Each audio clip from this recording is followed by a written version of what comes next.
Hi, welcome to I'm Making a Mess with Darlene Morgan.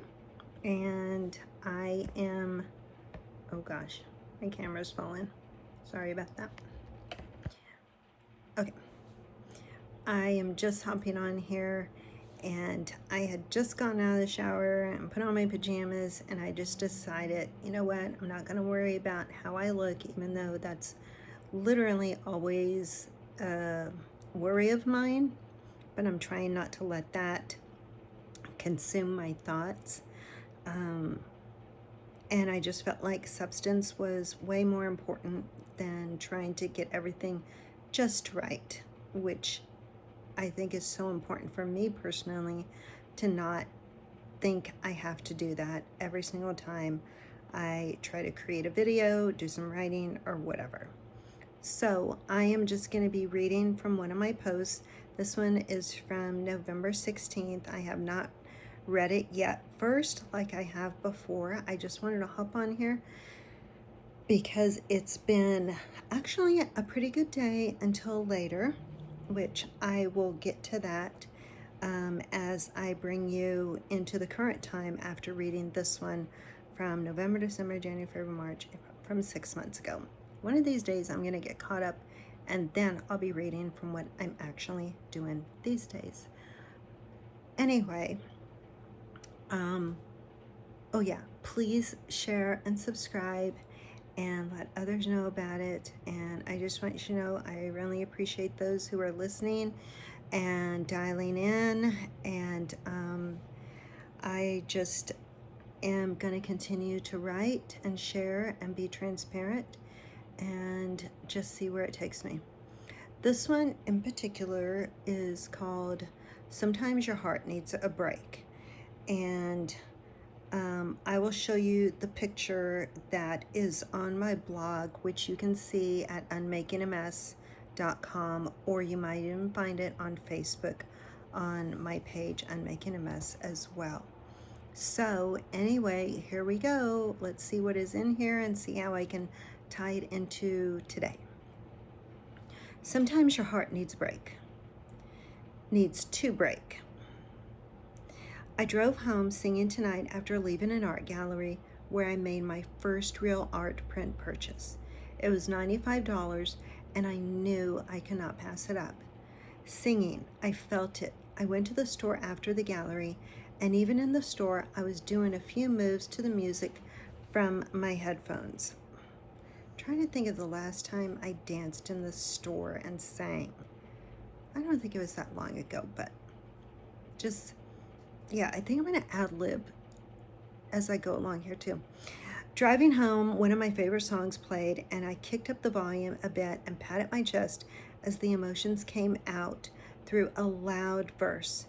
It felt great, and I noticed it well. I questioned how come I never could do this when I drank. After all, I drink to feel uninhibited. It was meant to relax me, help me to let go of all the terrible things. At this time, thank God, nothing too horrible has happened. No condescending words, no wrecks, no backaches, and no overeating. Please, God, do not let this be a call for action.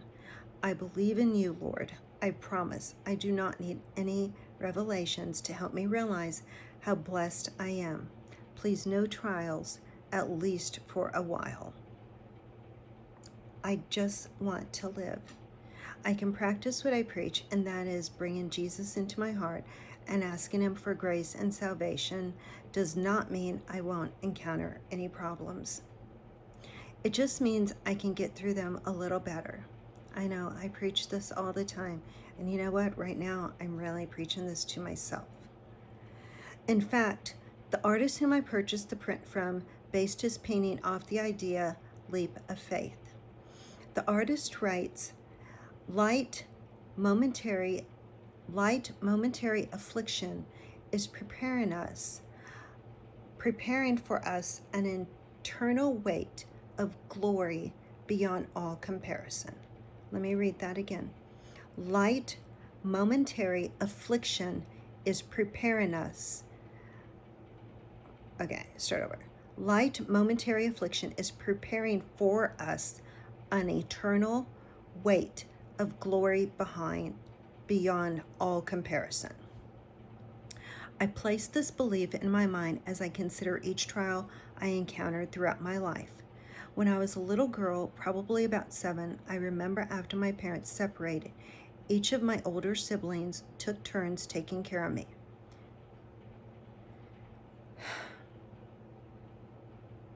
If they already had their own apartment, they would come pick me up and take me back to their place for a while.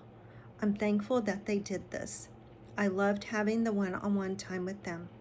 I didn't ever really know where Mom was after the divorce, and we still lived in our first home. I have absolutely no recall of what the whole period of time from the divorce until we moved in with Mom's new husband. I think it is interesting how many memories I do have of living at home or being at one of my siblings' apartments. Just drops here and there of when I was a child.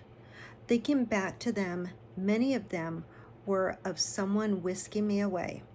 Whisking me away as in walking me down the street when I was about 5. My hand in my big sister's as she needed me to not hear my parents fighting.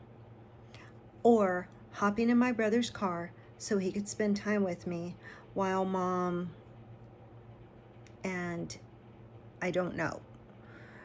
Or rushing me to the basement during a tornado where my mom told me it was time for me to pray for everyone. Getting in Mom's car when I was about 11, and she drove away quickly from the asshole's house who was abusing her. Obviously, I'm going through a lot of the memories here, one after another. And the reason why I paused earlier about not recalling a whole period of time after the divorce between my parents and my siblings taking care of me is because my therapist and I have really been digging into my life as a little girl under the care of my mom, and realizing how much I was on my own so frequently. And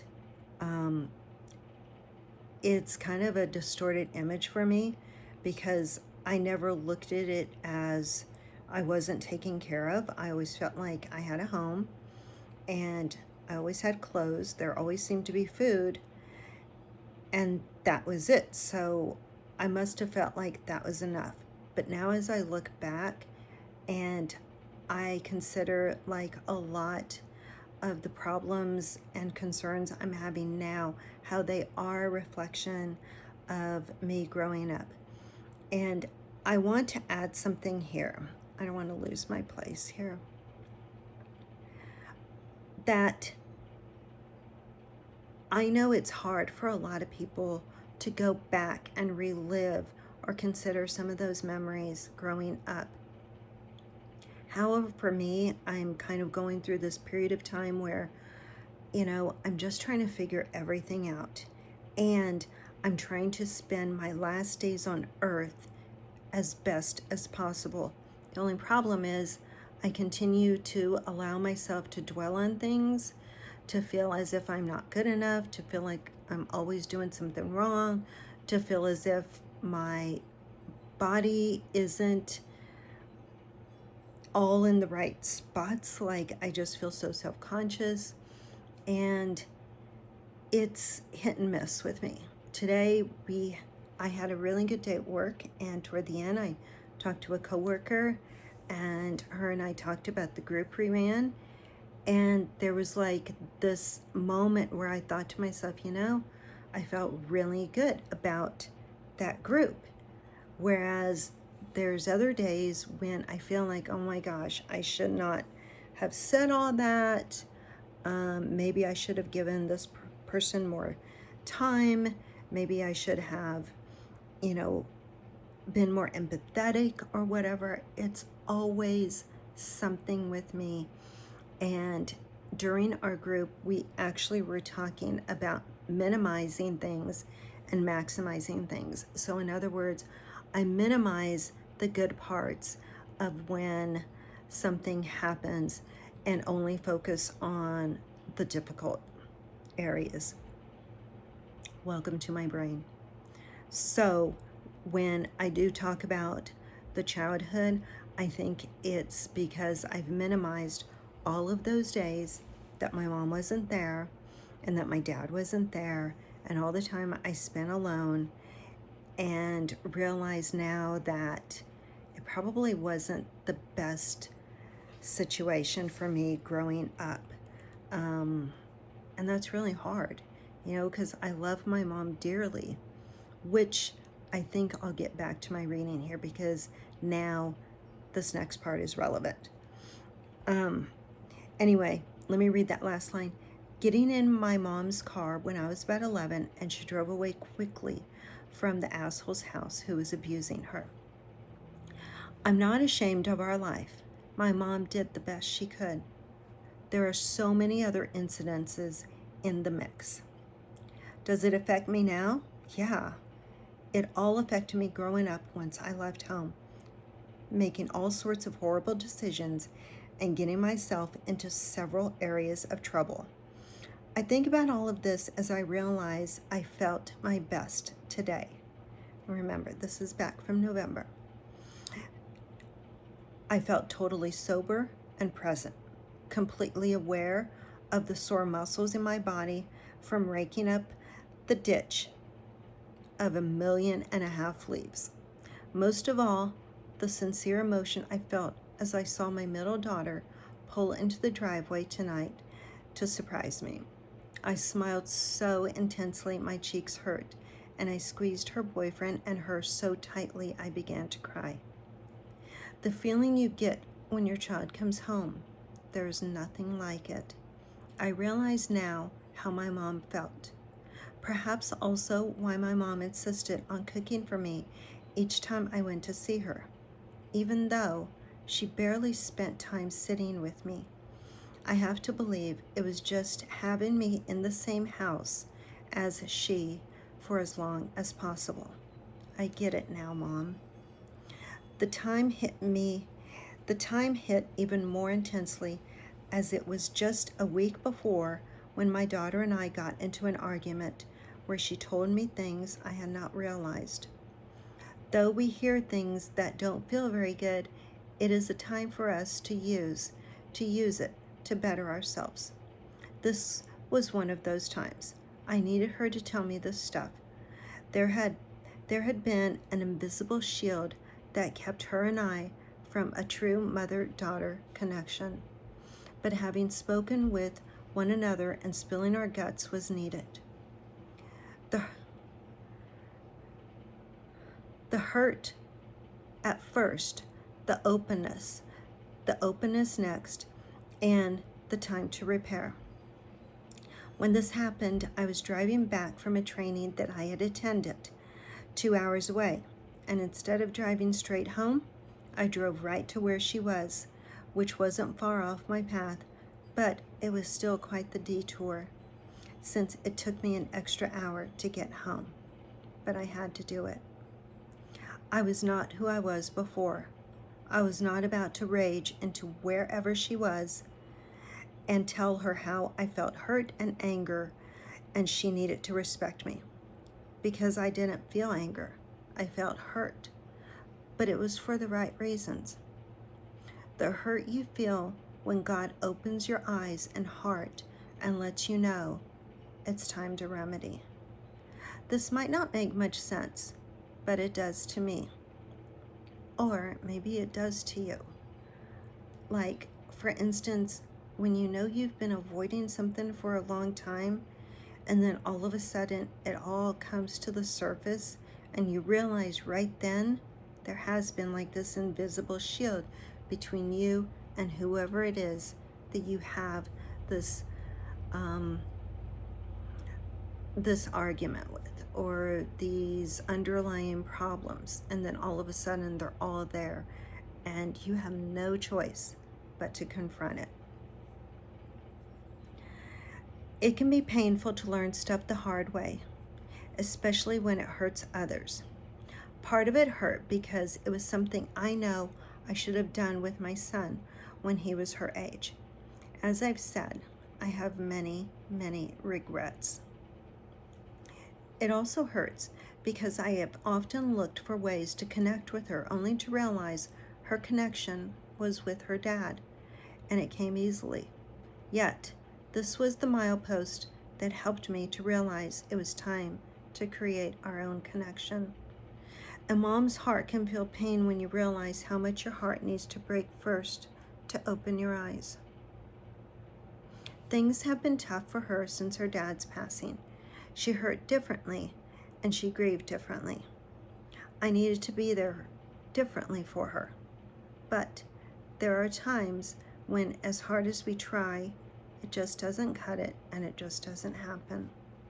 The drive to her and texting her to let her know I was where she was, that was something we both needed, and I was so glad I did that.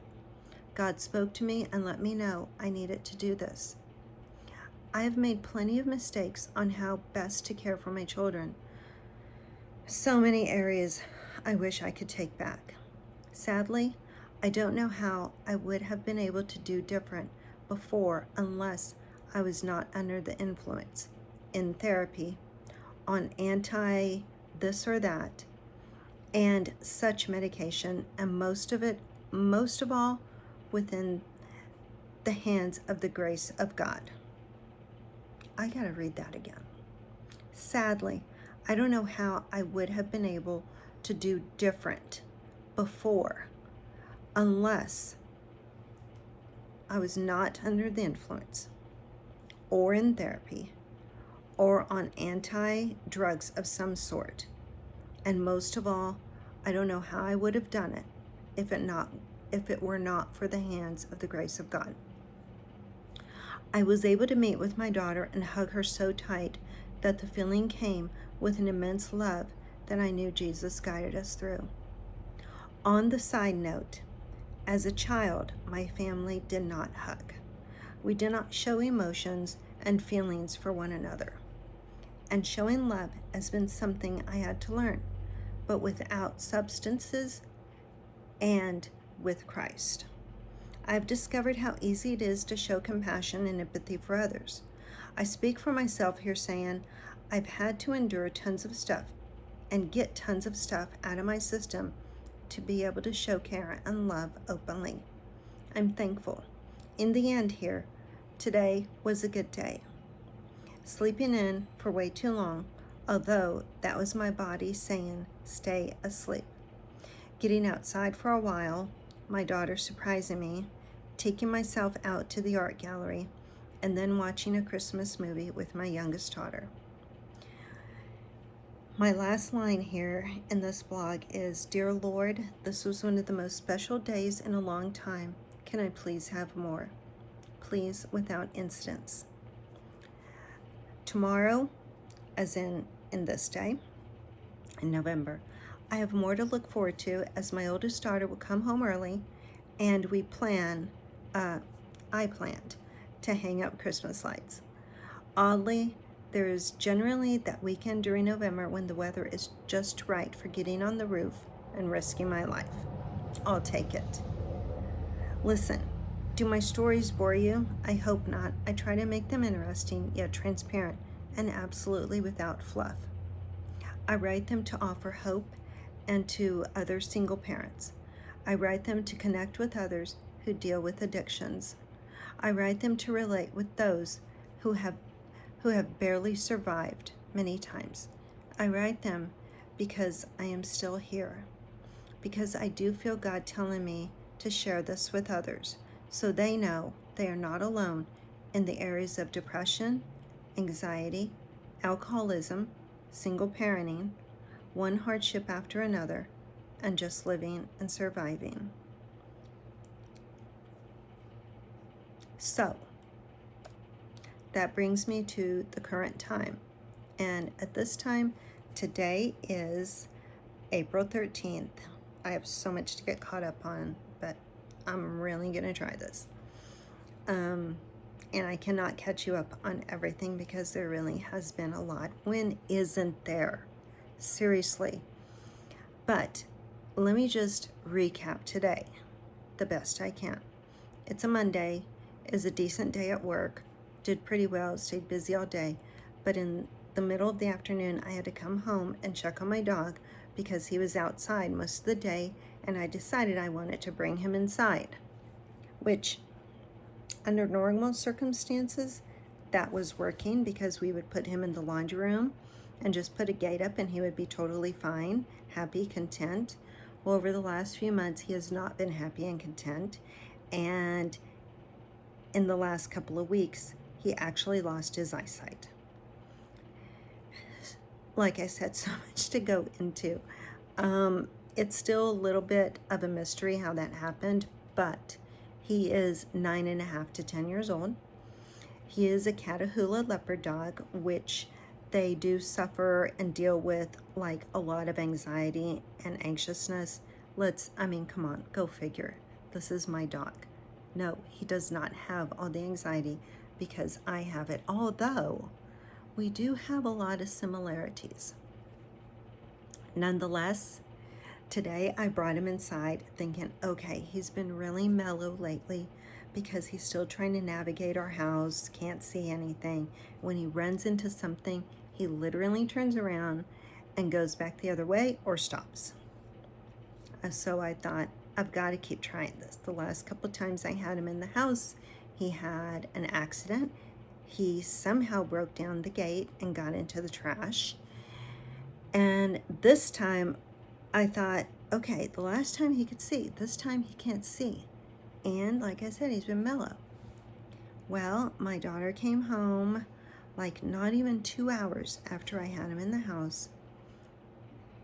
He had somehow, I don't know, I wasn't here to see it, but he did somehow get through the gate, which I really securely put in the hallway.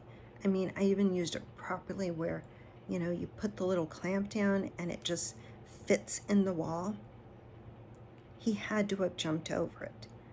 Not only that, he made his way to the kitchen, somehow jumped on the counter, and got to the top shelf where I had a brand new package of bread and my favorite Skinny Pop popcorn that I had gotten both just a couple of days ago.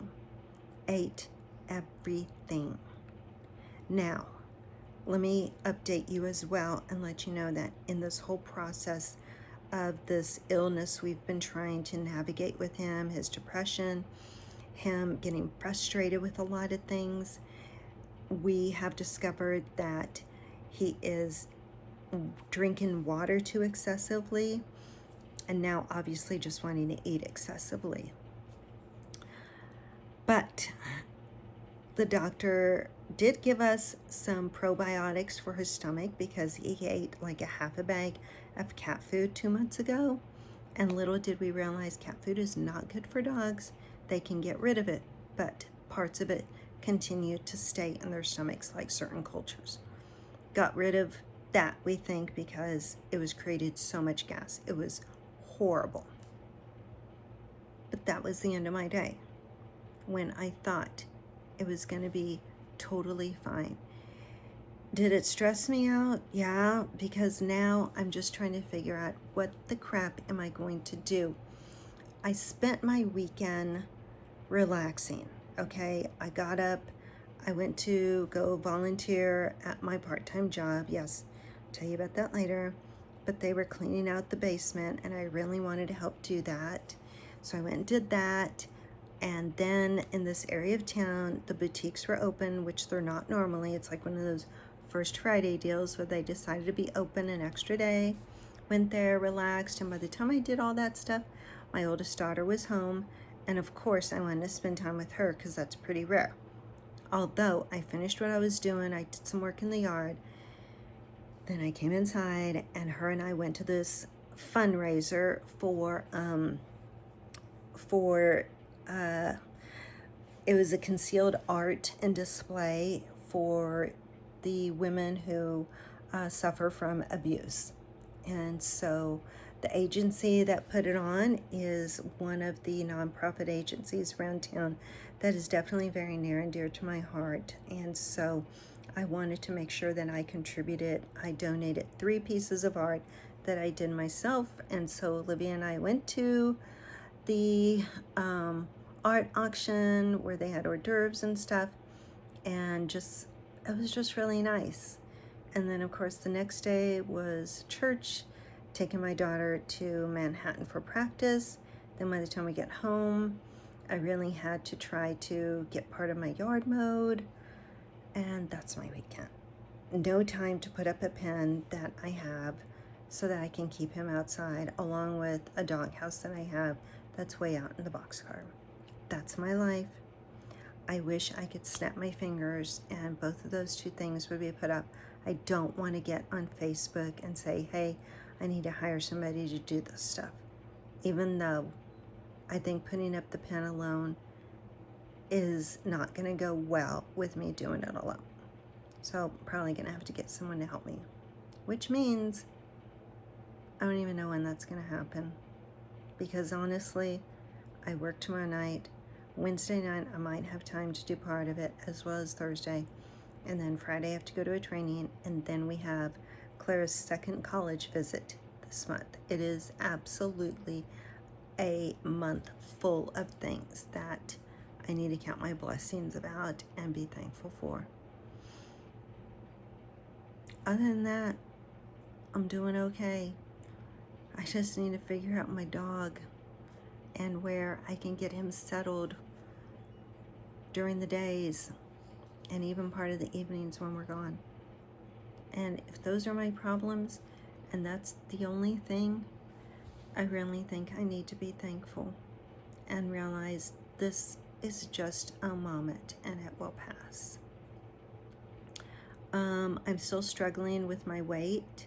I am taking the GLP shot and it's finally starting to work. Like, I can tell when I definitely have had too much to eat, and my doctor said, whatever you do, do not eat one more single bite of food because you would get deathly ill. And of course I don't want to do that because I hate throwing up.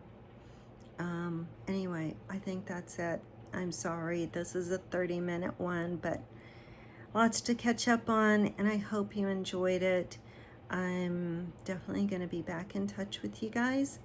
And yeah, I even recorded a couple of odd moments on TikTok, if you can believe that. Yeah, you can believe it. All right, love you guys. Please remember to ask Jesus to come into your heart and soul, because with him, things do go a lot better. He doesn't mean that he's going to take everything away, obviously, but he will walk through it with you. Good night, all. Love you.